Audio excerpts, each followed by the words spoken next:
Target అయ్యారు. Same TDP నుండి మళ్ళీ పోటీ చేశారు. వై అంటే మీరు అన్నారు అంటే కొన్ని మనస్పర్ధలు ఉంటాయి, అడ్జస్ట్మెంట్ ఉంటుంది, ఇంత వేదన ఉంది అని చెప్పి, కానీ నెక్స్ట్ కూడా మీరు టీడీపీ నుండి పోటీ చేశారు, గెలిచారు. అప్పుడు ఎందుకు పార్టీలోనే ఎందుకు ఉన్నారు? ఇప్పుడు నేను 3 నెలల ముందే 2019 ఎలక్షన్ ముందు నేను చంద్రబాబు గారి దగ్గరికి వెళ్ళి చెప్పా, అందరూ తెలుసు అది, ఎవరిని ఉంటే నిలబెట్టండి క్యాండిడేట్గా, నేను దగ్గరుండి గెలిపించుకొస్తా, కానీ ఆ క్యాండిడేట్ క్లీన్గా నీట్గా నేనైతే ఎట్లయితే ఈ విజయవాడ భావించానో అట్లా భావించాలి అని చెప్తే, కాదు అప్పటికే తెలుసు అనుకుంటా ఆయన పార్టీ ఓడిపోద్దని, ఆయన సర్వేలు ఆయనకుంటాయి. ఆ రోజు కాదు నువ్వే నుంచోవాలి అంటే నేను నాకున్న కన్సర్న్స్ ఆయన ముందు పెట్టాను. ఆ కన్సర్న్స్ నేను అడ్రస్ చేస్తాను, ఇబ్బంది లేదు, నువ్వు కంపల్సరీ కంటెస్ట్ చేయాలి పార్టీ కోసం అన్నాడు. ఒకసారి ఆ రోజు టికెట్ ఇచ్చి నన్ను ఈ విజయవాడకి సేవ చేసిన అవకాశం ఆయన కల్పించినందుకు గ్రాట్యూడ్గా మళ్ళీ నుంచోవడం జరిగింది. నేను అంటే టీడీపీలో కొందరికి ఎందుకు కేసీఆర్ అన్నట్టు అంత టార్గెట్ అయ్యారు?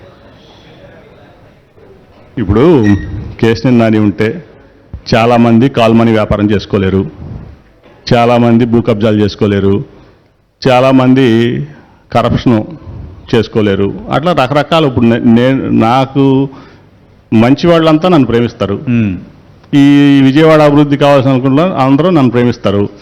కొద్దిమంది మాత్రమే నన్ను వ్యతిరేకిస్తారు. ఆ కొద్దిమంది ఏంటంటే నేను వాళ్ళ వ్యవహారాలకు అడ్డం, అందుకని నన్ను వ్యతిరేకిస్తారు. కేసీఆర్ నాని టార్గెట్, బుద్ధా వెంకన్నకి కేసీఆర్ నాని టార్గెట్, బోండా ఉమాకి కేసీఆర్ నాని టార్గెట్, సుజనా చౌదరికి కేసీఆర్ నాని టార్గెట్, మళ్ళీ ఒకటే పార్టీ. లేదు, సుజనా చౌదరికి ఎప్పుడు నేను టార్గెట్ కాదు, అది తప్పు. సో యాక్చువల్గా నేను అంటే ఇప్పుడు ఆయన బీజేపీలో పోటీ చేస్తాను, నేను వైసీపీలో పోటీ చేస్తాను. సరే మేము పాలసీస్ మీద పోరాడతాం, ఆయన మేము ఉన్నటువంటి ఎలిగేషన్స్ ఏమన్నాయో నేను మాట్లాడుతూ ఉంటాను. ఆయన ఓడించడే నాదే ఇవాళ, ఎందుకంటే ఆయన పార్టీ వేరు, నా పార్టీ వేరు. బట్ సుజనా చౌదరి గారు ఎప్పుడు నన్ను టార్గెట్ చేయలేదు. మిగతా వాళ్ళు లోకేష్ దగ్గర నుంచి, లోకేష్ మొదటి రోజు నుంచి 14లో నేను గెలిచినప్పటి నుంచి ఇక్కడ అతనికి ఎందుకు ఇన్సెక్యూరిటీ ఫీలింగ్.